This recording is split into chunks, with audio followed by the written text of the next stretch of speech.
اعوذ باللہ من الشیطان الرجیم بسم اللہ الرحمن الرحیم الحمدللہ رب العالمین والعاقبۃ للمتقین والصلاۃ والسلام علی سید الانبیاء والمرسلین مولایا صلی وسلم دائما ابدا علی حبیبک خیر الخلق کلہم۔ ناظرین، میں ہوں آپ کا میزبان صاحبزادہ احمد حسن اور محمود الحسن صدیقی۔ آج کے پروگرام میں ہم دونوں حاضر ہیں۔ ناظرین، آج ہمارے اسٹوڈیو میں موجود ہیں مذہبی اسکالر اور ثناء خان مصطفیٰ، جو بڑے خوبصورت انداز سے حضور علیہ الصلوۃ والسلام کی مدح سرائی کرتے ہیں۔ آج جو ہمارے پاس مذہبی اسکالر موجود ہیں، پروفیسر قاری محمد ساجد محمود دامت برکاتہم القدسیہ، یہ سرپرست ہیں ادارہ صوت القرآن گجرانوالہ۔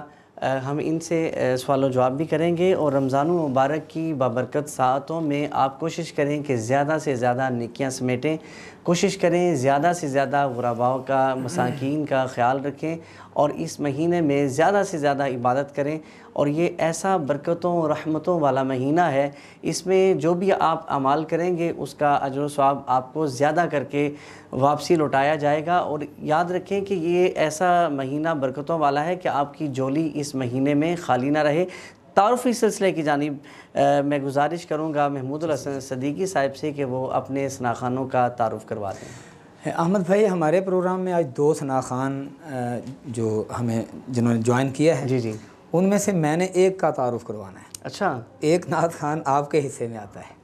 تو میں جناب بہت ہی اچھا پڑھنے والے، بہت ہی بے باک انداز میں اور ادب بھی ملحوظ خاطر رکھنے والے ثناء خان محمد بابر رضا سلطانی صاحب، جو ہمارے اس پروگرام میں موجود ہیں، اور انتصاب نیوز یعنی IN نیوز کے پلیٹ فارم سے ہم یہ تو ہمارے پروگرام میں جو نعت خان ہیں بابر رضا سلطانی، دوسرے ثناء خان جو ہیں میری باری ہے جی، میرے پاس موجود ہیں، بڑے خوبصورت انداز سے آقا کریم صلی اللہ علیہ وآلہ وسلم کی مدح سرائی کرتے ہیں جناب محمد ندیم قادری مدنی صاحب۔ یہ آقا کریم صلی اللہ علیہ وآلہ وسلم کے بڑے ہی خوبصورت سے ثناء خان ہیں۔ میرا خیال ہے کہ صدیقی صاحب آج چونکہ علامہ صاحب بھی تشریف فرما ہیں، رمضان المبارک کی بابرکت ساعتیں بھی ہیں، لوگ بھی ہمیں دیکھ رہے ہیں اور ہمارے پروگرام کو بڑا پسند کیا جا رہا ہے۔ اچھا، رمضان کے حوالہ سے کچھ ایسے سوالات ہیں جو اکثر لوگوں کے ذہن میں ہوتے ہیں، لیکن وہ اپنی مصروفیات کے باعث کسی عالم دین سے نہیں پوچھ سکتے یا کمی کجی رہ جاتی ہے۔ تو علامہ صاحب ایک ماشاءاللہ ایک روحانی بھی شخصیت ہیں اور ایک عالم دین بھی ہیں، اور باقاعدہ ایک ادارہ چلا رہے ہیں، اور بڑی بات یہ ہے کہ ان کا جو ادارہ ہے اس میں ماشاءاللہ لاتعداد حفاظ کرام الحمدللہ تعلیم یافتہ ہو کے اور ایسے چراغ بنے ہیں کہ جنہوں نے کئی چراغ جلا دیے ہیں۔ علامہ صاحب، میں آپ کا بڑا شکریہ ادا کرتا ہوں، آپ تشریف لائے انتصاب نیوز کے اس خوبصورت پروگرام میں آ کے آپ نے رونق بخشی۔ پہلا سوال میں آپ سے گزارش کروں گا کہ رمضان المبارک کیسے گزارنا چاہیے؟ بسم اللہ الرحمن الرحیم۔ قال رسول اللہ صلی اللہ علیہ وآلہ وسلم انما الاعمال بالنیات وانما لکل امرئ ما نوى او كما قال النبی علیہ الصلاۃ والسلام۔ قال النبی صلی اللہ علیہ وآلہ وسلم من صام رمضان ایمانا واحتسابا غفر له ما تقدم من ذنبه او كما قال النبی علیہ الصلاۃ والسلام۔ بہت اچھا سوال آپ نے پوچھا۔ اس سوال کے حوالے سے میں چند گزارشات عرض کر دوں کہ سب سے پہلی بات یہ ہے کہ جب ہم یہ سوچتے ہیں یا اس کے حوالے سے پلاننگ کرتے ہیں کہ ماہ رمضان ہمیں کس طرح سے گزارنا چاہیے، بندہ مومن کے لیے ہمیشہ سب سے پہلی چیز ہوتی ہے نیت۔ جی بے شک۔ تو اعمال کا دار و مدار نیتوں پر ہوتا ہے۔ جی تو کوئی بڑے سے بڑا عمل بھی ہے تو اس میں نیت کا اخلاص جب تک نہیں ہے وہ عمل قابل قبول نہیں ہے۔ اللہ اکبر۔ تو ماہ رمضان المبارک میں سب سے پہلے ہمیں ارادہ کرنا ہے، نیت کرنی ہے کہ اللہ تعالی ہم سے راضی ہو جائے، پہلی چیز یہ ہے۔ دوسری بات یہ ہے کہ ماہ رمضان المبارک کے حوالے سے آپ جب قرآن پاک کو پڑھتے ہیں تو ارشاد ہے شہر رمضان الذی انزل فیہ القرآن، کہ رمضان کا مہینہ وہ ہے کہ جس میں قرآن حکیم نازل ہوا۔ تو مطلب یہ ہوا کہ ہمیں ماہ رمضان گزارنے کے لیے قرآن حکیم کے ساتھ اپنے تعلق کو مضبوط کرنا چاہیے۔ سبحان اللہ۔ اب قرآن پاک کے ساتھ تعلق کو کس طرح سے ہم مضبوط کر سکتے ہیں؟ جی جی اس کے مختلف طریقے ہیں۔ جی جی پہلی بات تو یہ ہے کہ ہم بہت سے مواقع ملتے ہیں اس مہینے میں، نماز تراویح ہوتی ہے، شبینہ ہوتا ہے، محافل ہوتی ہیں، تو سب سے پہلے ہم یہ ارادہ کریں کہ قرآن حکیم کی ہم تلاوت کریں گے، جی جی ٹھیک ہے جی۔ اور دوسری چیز ہے ہم قرآن حکیم کو سماعت کریں گے، جی جی تلاوت اور سماعت، جی جی یہ بنیادی چیز ہے قرآن حکیم کے حوالے سے۔ جی جی اور اس کے بعد تیسری چیز ہے کہ قرآن حکیم کو ہم سمجھنے کی کوشش کریں گے، سبحان اللہ۔ بے شک بے شک۔ کیونکہ نجات کے لیے صرف پڑھ لینا سن لینا کافی نہیں ہے، جی جی بلکہ قرآن حکیم ہے ہدی للناس ہدی للمتقین، جی جی یہ لوگوں کے لیے ہدایت کی کتاب ہے۔ اللہ اکبر۔ تو ہدایت تبھی حاصل ہوگی جب ہم اس کو سمجھ کے پڑھیں گے، جی جی اور تبھی انسان عمل بھی کر سکے گا۔ جی جی تو اس حوالے سے ماہ رمضان المبارک کو جب ہم گزارنے کی بات کرتے ہیں کہ کیسے گزاریں، ہمیں قرآن حکیم کے ساتھ اپنے تعلق کو مضبوط کر کے اس مہینے کو گزارنا چاہیے۔ سبحان اللہ۔ پہلی بات تو یہ ہے۔ جی جی دوسری بات یہ ہے کہ اس ماہ مقدس میں ہم کوشش کریں کہ گناہوں سے بچ سکیں، اللہ تعالیٰ کی نافرمانی سے بچ سکیں۔ آمین۔ دیکھیں کچھ ہوتے ہیں کام کرنے والے، اور کچھ ہوتے ہیں جس طرح علاج ہوتا ہے نا انسان کا، جی روحانی علاج بھی ایسے ہی ہے کہ جس طرح انسان جسمانی علاج کے لیے کچھ ڈوز لیتا ہے جی جی اور کچھ پرہیز کرتا ہے، جی جی تو ایسے روحانی علاج کے لیے بھی ضروری ہے کہ کچھ ڈوز ہیں کچھ پرہیز ہیں۔ یعنی نیک اعمال کریں اور اس کے بعد جو ہے ساتھ میں عبادت گزاری بھی کریں۔ جی بالکل، اس پہ میں ایک حدیث کوٹ کروں گا۔ حضور صلی اللہ علیہ وآلہ وسلم کا فرمان ہے کہ اتدرون ما المفلس، کیا تم جانتے ہو کہ مفلس کون ہے؟ تو آپ علیہ الصلاۃ والسلام نے جب یہ سوال کیا صحابہ سے، تو جواب میں انہوں نے عرض کیا کہ من لا درہم ولا متاع، اللہ اکبر۔ جس کے پاس مال و دولت نہ ہو۔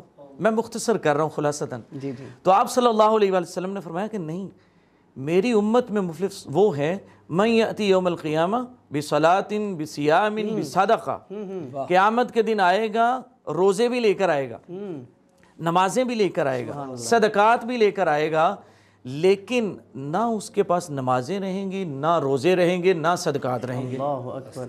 کیوں کہ اس نے پرہیز نہیں کیا ہوگا، اللہ روزے رکھے ہوں گے، روزے کے تقاضے کو نہ سمجھا ہوگا۔ تو اس طرح سے ماہ رمضان کو جب ہم گزارتے ہیں تو ہمیں اس چیز کا بھی خیال رکھنا ہے کہ یہ جو روزے ہم رکھ رہے ہیں یہ ثواب کہیں زائل نہ ہو جائے۔ اللہ اکبر۔ زائل کس طرح سے ہوتا ہے؟ ضرب ھذا اکل مال ھذا، یعنی کسی کو اس شخص نے مارا ہوگا، کسی کا مال کھایا ہوگا، اللہ اکبر۔ کسی کے ساتھ زیادتی کی ہوگی، کسی کے حقوق سلب کیے ہوں گے، تو پھر اگر ایسا روزے دار ہے تو ایسے شخص کو اس کا روزہ بھی کچھ نہیں دیتا، اللہ اکبر۔ بلکہ قیامت کے دن اس کا خلاصتاً عرض کر رہا ہوں کہ اس شخص کے پاس نہ روزے رہیں گے، نہ نماز رہے گی، نہ صدقات رہیں گے، بلکہ جن لوگوں کے حقوق اس نے سلب کیے ہوں گے ان لوگوں کو اس کی نیکیاں دے دی جائیں گی۔ یعنی وہ صرف بھوک کاٹ رہا ہے۔ بھوک کاٹ رہا ہے، اللہ اس کے پاس نہ روزے رہیں گے، نہ نماز رہے گی، نہ صدقات۔ کیوں کہ اس نے پرہیز نہیں کیا، اس نے اپنی زبان سے کسی کو اذیت دی۔ یعنی میں یہ کہنا چاہ رہا ہوں کہ اس نے آنکھ کا روزہ نہیں رکھا، زبان کا روزہ نہیں رکھا، بالکل ٹھیک ہے، اس نے اپنے ہاتھوں کا روزہ نہیں رکھا، پاؤں کا روزہ نہیں رکھا، حالانکہ یہ جسم کے اعضاء بھی اس میں شامل ہیں کہ جب تک ہم زبان کا، آنکھ کا، کان کا، ہاتھوں کا، پاؤں کا روزہ نہیں رکھتے تب تک ہم اس حقیقت کو نہیں پاتے جو کہ ماہ رمضان المبارک میں ایک بندہ مومن کو حاصل ہوتا ہے۔ احمد حسن بھائی، میں اگر کویسچن کروں، جی جی کیونکہ علامہ صاحب تو آپ کے حصے میں تھے لیکن مجھے بھی اجازت ہے اگر ایک کویسچن میرے ذہن میں آئے آپ کی اسی گفتگو سے متصل، جی میں ایک سوال کرنا چاہتا ہوں کہ جو لوگ، بلکہ ہم بھی انہی لوگوں میں بے عملی کی صورت جو اختیار کرتے ہیں ہم لوگ کہ صبح سحری کی، اور شیطان اس وقت کہتا ہے کہ یار ابھی پڑھ لینا نماز، کوئی بات نہیں، تو بندہ واقعی سو جاتا ہے۔ اچھا، سوتا سحری کے بعد کب تک ہے؟ ظہر تک، ظہر تک سوتا ہے، یا وہ ظہر بھی گزر جاتی ہے تو پھر بہانہ اس کا بن جاتا ہے، پھر اثر ہو جاتی ہے، پھر وہ اور سو جاتا ہے، مگر روزہ توڑتا نہیں ہے وہ، تو اس کی کتنا بینیفٹ ہے اس کا؟ روزہ تو اس نے رکھا ہوا ہے۔ یہ سوال میرے ذہن میں فوراً آیا۔ دیکھیں، جس طرح روزہ فرض ہے تو نماز اس سے کہیں بڑھ کے فرض ہے۔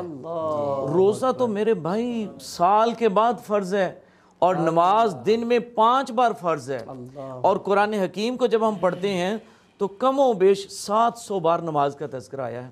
آپ خود سوچئے، روزے کا ذکر ایک بار آیا ہے، کتب علیکم الصیام، لیکن نماز کا ذکر کم و بیش 700 بار۔ تو اللہ رب العزت فرما رہے ہیں، تو جو بندہ 700 بار فرمائے ہوئے آرڈر میں کوتاہی کرے گا، میرا خیال ہے کہ وہ بڑا مجرم ہوگا، وہ بڑا مجرم ہوگا۔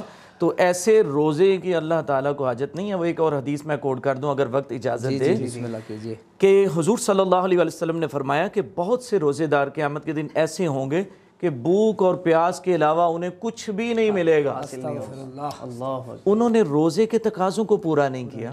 تو میرے بھائی نماز تو یہ بنیادی چیز ہے، نماز کے بغیر روزے کا تصور ہی نہیں کیا جا سکتا۔ جی علامہ صاحب، آپ نے اتنی پیارے سوال اور اس کا اتنا ہی خوبصورت انداز میں جواب دیا، لیکن آپ نے جو محفل میں روحانیت قائم کی ہے، جو پروگرام میں ایک محبت کی چاشنی دی ہے، اس کو بڑھانے کے لیے میں صدیقی صاحب کی طرف جاؤں گا۔ صدیقی صاحب، آپ کے پاس کوئی گلدستہ موجود ہے؟ جی بالکل، گلدستہ تو خیر زیادہ نعت خوانوں کا ہوتا ہے، آج ہمارے پاس 2 نعت خوان ہیں۔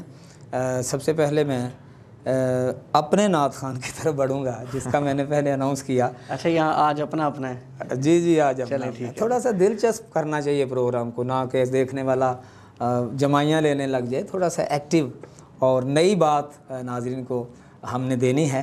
تو یہ ایک جوک ہے، تھوڑا سا میں بھی ان کو اناؤنس کر سکتا ہوں، لیکن ان سے پہلے جناب بابر رضا سلطانی صاحب سے میں گزارش کروں گا کلام اردو کا پیش کیجیے۔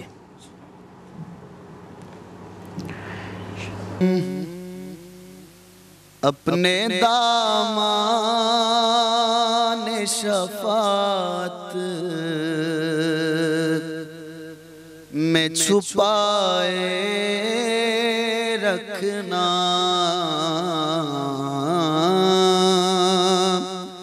اپنے دامان شفاعت میں چھپائے رکھنا،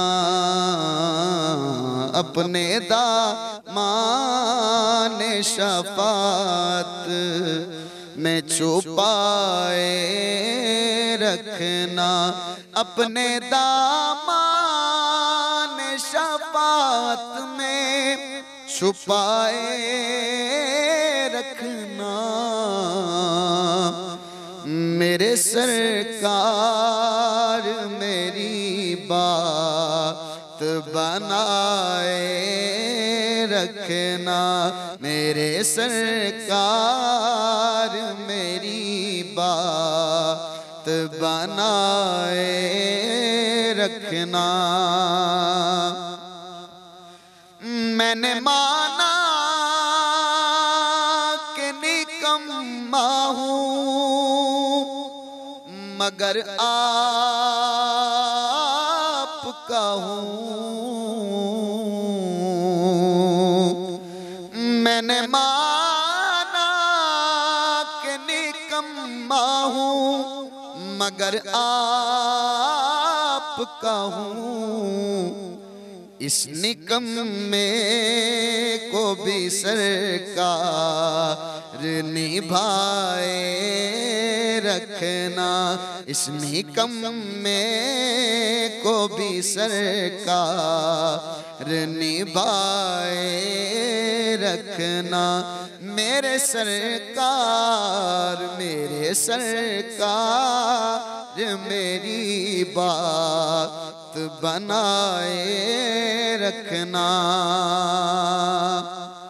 اور جب سوانے اور جب سر حشر سوانے پہ سورج ہوگا،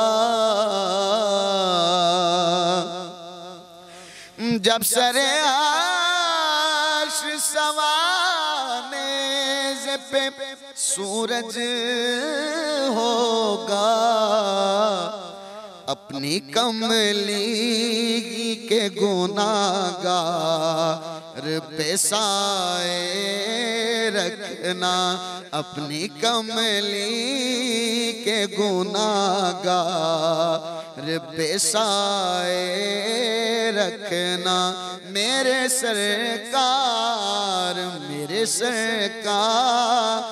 میری بات بنائے رکھنا،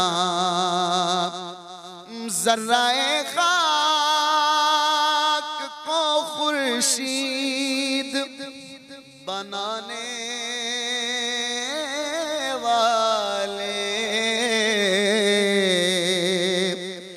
ذرہ خاک کو خورشید بنانے والے،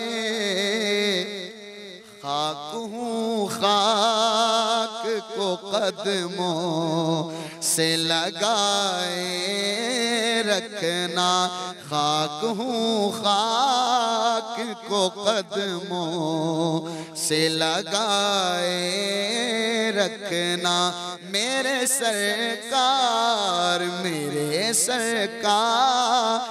میری بات بنائے رکھنا۔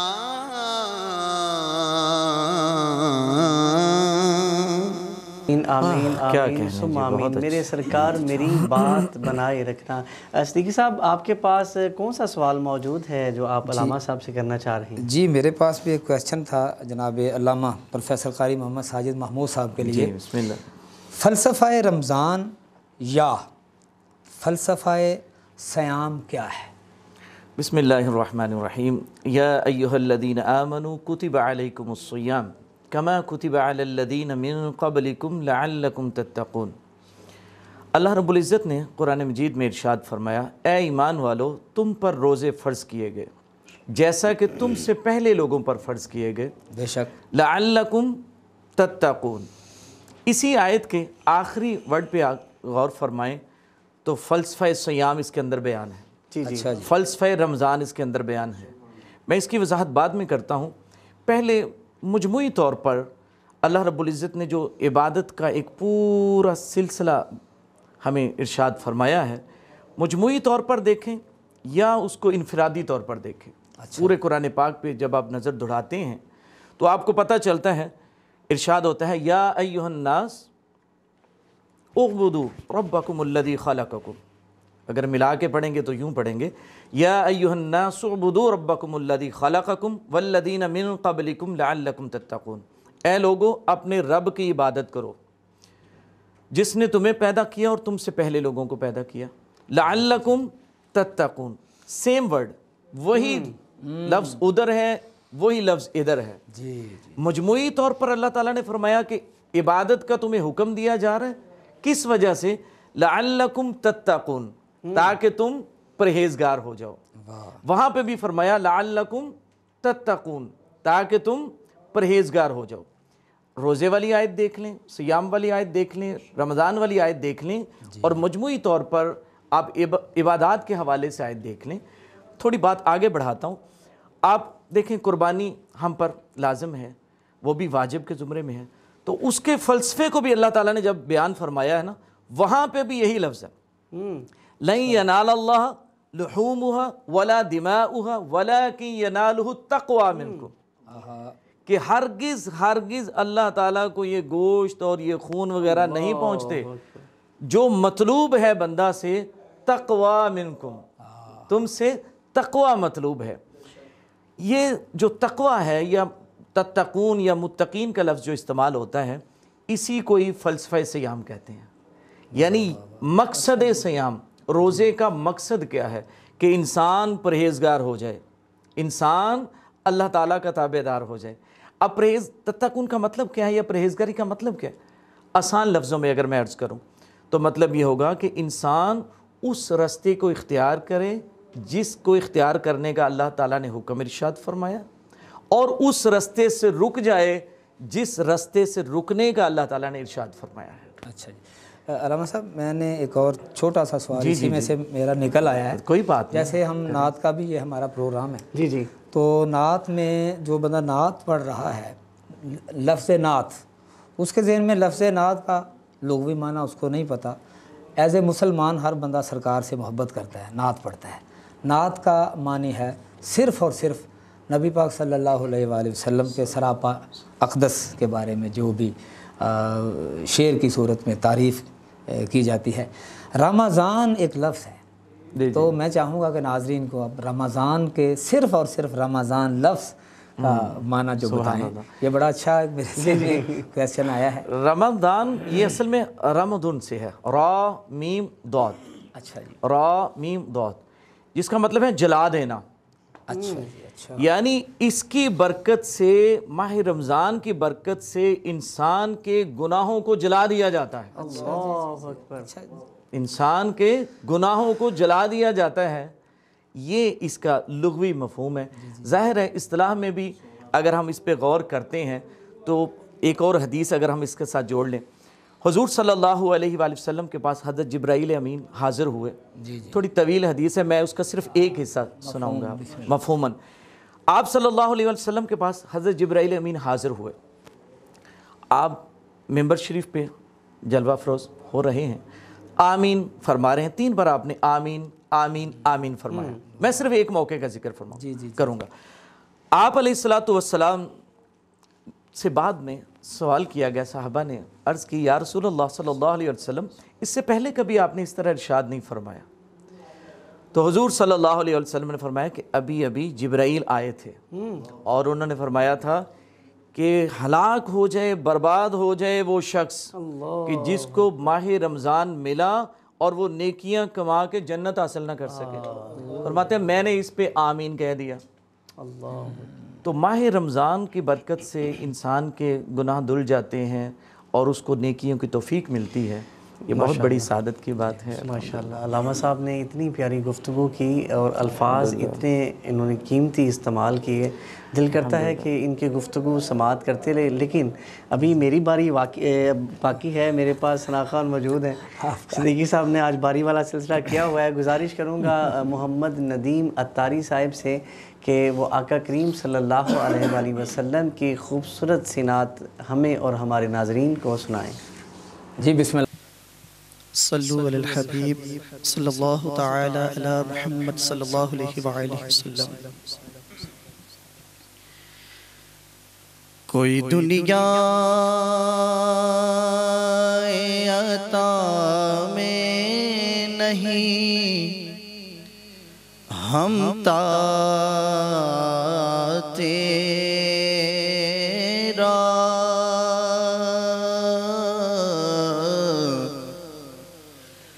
ہو جو حاتم کو میسر یہ نظارہ تیرا، اور کہہ اٹھے دیکھ کے بخشش میں یہ رتبہ تیرا، واہ کیا جو دو کرم ہے شہ بطحا تیرا، واہ کیا جو دو کرم ہے شہ بطحا تیرا، نہیں سنتا ہی نہیں مانگنے والا تیرا، نہیں سنتا ہی نہیں مانگنے والا تیرا. اور یہ شعر جو ہے میں صدیق صاحب کے کرم کروں گا. علم ایسا بھی نہ دے خود کو کہوں جیسا، علم ایسا بھی نہ دے خود کو کہوں ان جیسا، علم ایسا بھی نہ دے خود کو کہوں ان جیسا، اس سے بہتر میرے مولا مجھے جاہل کر دے۔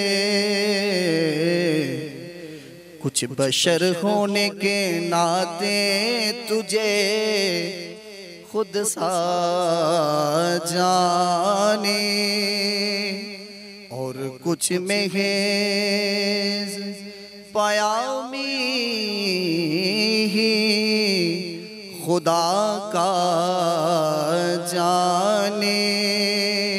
ارے ان کی اوقات ہی کیا ہے کہ یہ اتنا جانے، فرش والے تیری شوقت، فرش والے تیری شوقت کا غلو کیا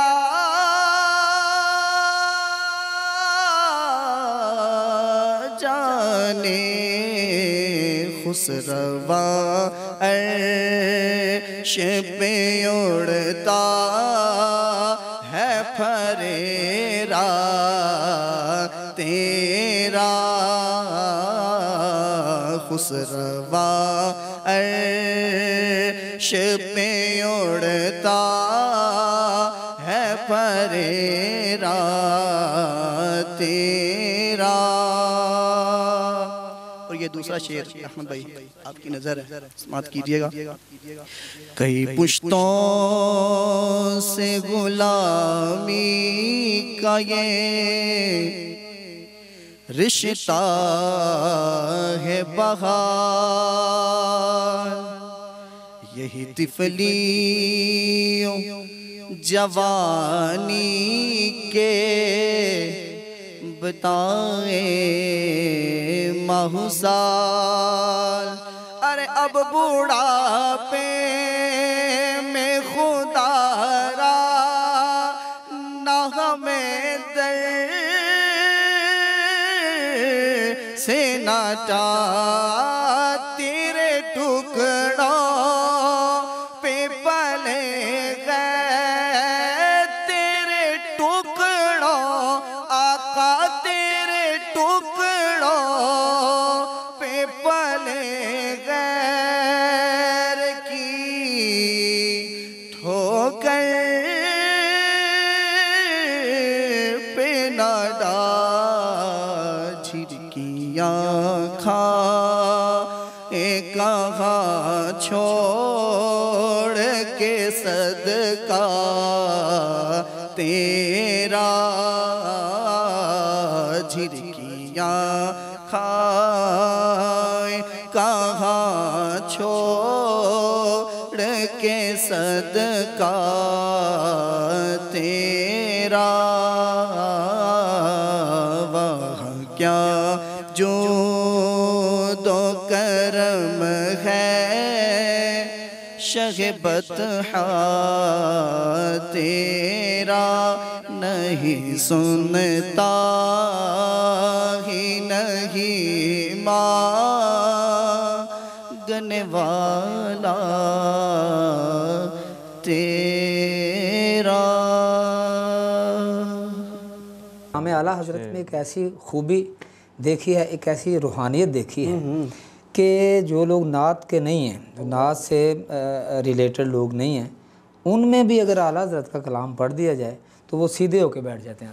کیا بات ہے، بہت اچھی بات فرمائی ہے، دیکھنے میں آیا ہے۔ علامہ صاحب اعلیٰ حضرت کے ہاں جو شاعری ہے، جو وہی پچھلے پروگرام میں ہم بات کر رہے تھے کہ بات جو دل سے، جتنا جس نے دل سے لکھا ہے اتنا ہی مقبول بھی ہوا ہے اور پڑھنے والے کے لیے۔ جی، سرکار کی بارگاہ سے تو اس کا سٹیمپ لگتی ہے پہلے، لیکن جب لوگوں میں پڑھا جاتا ہے تو پھر جناب اس کا بہت ہی زیادہ اثر پڑتا ہے۔ صدیقی صاحب، ناظرین انتظار کر رہے ہیں کہ آپ بھی انہیں کوئی خوبصورت سی نعت پاک سنائیں۔ میرا جو احمد بھائی مزاج ہے نعت کا وہ تھوڑا سا ٹف ہے، جی، تو میں چاہوں گا کہ انتصاب نیوز کے پلیٹ فارم سے صادق جمیل کے 2-3 شعر علامہ صاحب بھی بیٹھے ہیں جی بسم تو آج کل کی جو موجودہ نعت خوانی ہے وہ جیسا بھی اللہ نے جس کو عطا کیا ہے، مجھے جو عطا کیا ہے وہ میں چاہوں گا کہ لوگوں کے سامنے میں پیش کروں۔ صادق جمیل کے 2 شعر جناب کے، جی بسم اللہ۔ بسم اللہ جناب، علامہ صاحب کی موجودگی کا فائدہ اٹھا رہا ہوں۔ بسم اللہ۔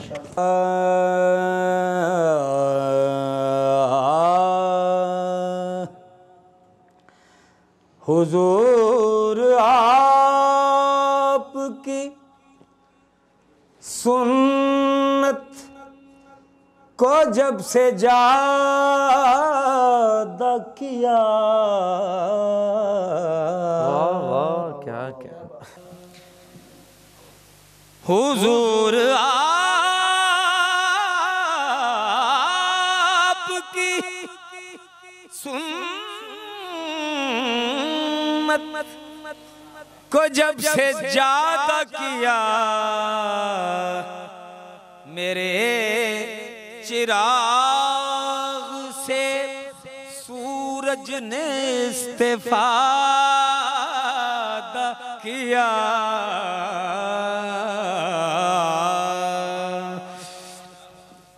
حضور آپ کی، حضور آپ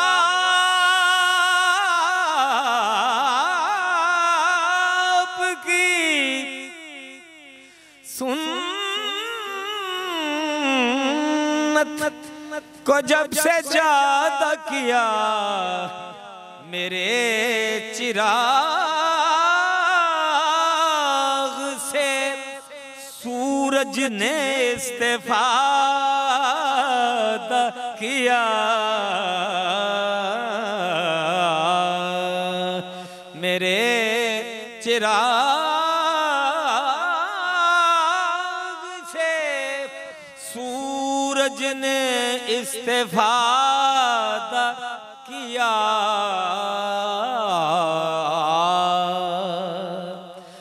اور ملی بلال کی رنگت سے روشنائی مجھے، یہ روشنائی، یہ ایک روشنی ایک لکھنے والی، یہ لکھنے والی روشنی، ملی بلال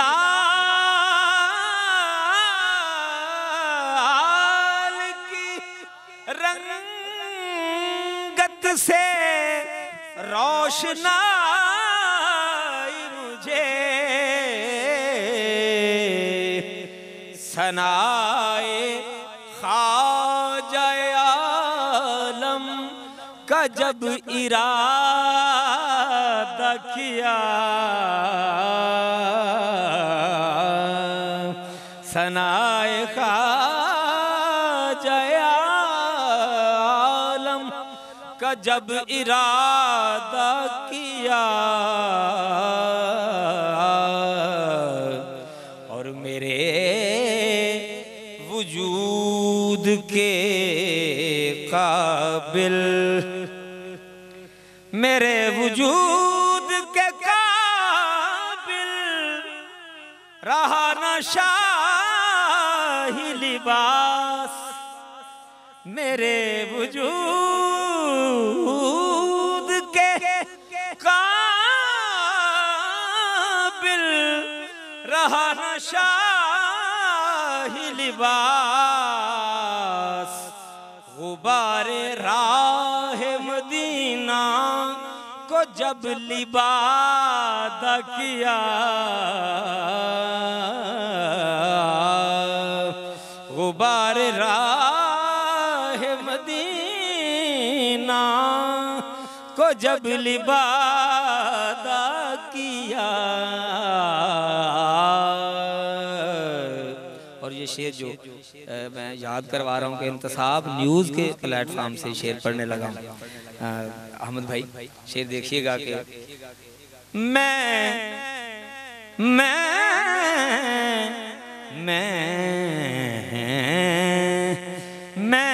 سر خمیدہ ہوا جتنا آپ کے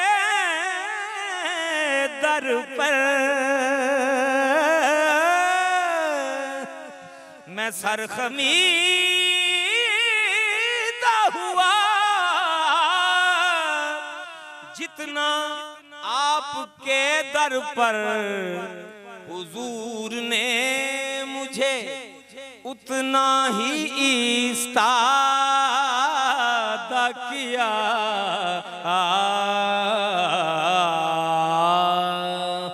حضور نے مجھے اتنا ہی ایستادہ کیا. اور شاعری کی دنیا میں مقطع بالکل نیا پیش کر رہا ہوں. بفیض اسوہ کامل جمیل اپنے تائیں بفیض اسوہ کامل جمیل اپنے تائیں حیات عیش غریقہ تو میں نے سادہ کیا.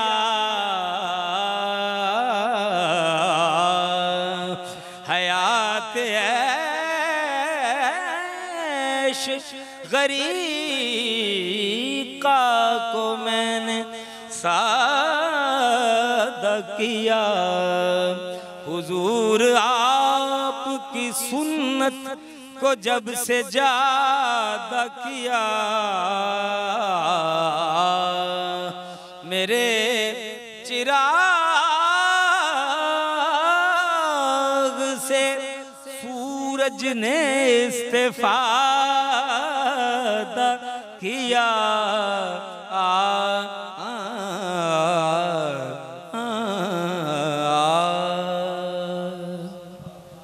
سبحان اللہ. علامہ صاحب ایک بات میں آپ سے کرنا چاہوں گا آپ کی موجودگی میں کہ صدیقی صاحب نے بہت ہی خوبصورت کلام پڑھا ہے، بلکہ میرا یہ خیال ہے کہ صدیقی صاحب خاص ہیں اور یہ خاص سماعتوں کے لیے ہیں. آپ کا کیا خیال ہے؟ آپ نے بہت ہی خوبصورت بات ارشاد فرمائی ہے کہ یہ کلام ہر بندہ سمجھ بھی نہیں سکتا، اور یہ خاص کر کے اس دور میں جس طرح کے کلاموں کی ضرورت ہے میں سمجھتا ہوں کہ عمل کے قریب کرنے والا کلام ہے. ایسا کلام ہے کہ یہ عمل کے قریب اور سنت سے جوڑنے والا کلام ہے. صدیقی صاحب اس منزل کو طے کر رہے ہیں جس میں کہہ لیں کہ ایک سر لے اور جو ہمارا فنی لحاظ سے تو میں سمجھتا ہوں ان کا جوڑ ہی کوئی نہیں ہے. میں وہ علمی لحاظ سے عرض کر رہا تھا اور پریکٹیکلی عملی لحاظ سے اس کلام کے اندر بڑی جان ہے. جی بالکل آپ نے بجا فرمایا. صدیقی صاحب ہمارے پروگرام کی رونق ہیں، انتصاب نیوز کی یہ خوش بختی ہے کہ ان کی موجودگی ہے یہاں. سلسلے کو صدیقی صاحب ختم کرتے ہیں اور ناظرین نے بھی اپنا سلسلہ کرنا ہے. ناظرین اکرام، آج کا پروگرام ہم نے آپ کی سماعتوں کی نظر کیا. انتظار کریں گے کہ آپ ہمارے پروگرام کا انتظار کریں گے. بہت جلد آپ سے ملاقات ہوگی. مجھے اور میرے ساتھ محمود الحسن صدیقی کو اجازت دیجیے. انتصاب نیوز کے پلیٹ فارم سے وائنڈ اپ کا جو ڈیوٹی ہے وہ احمد حسن نقشبندی صاحب کی. جی اللہ کریم آپ کا اور ہمارا حامی و ناصر ہو. اللہ حافظ.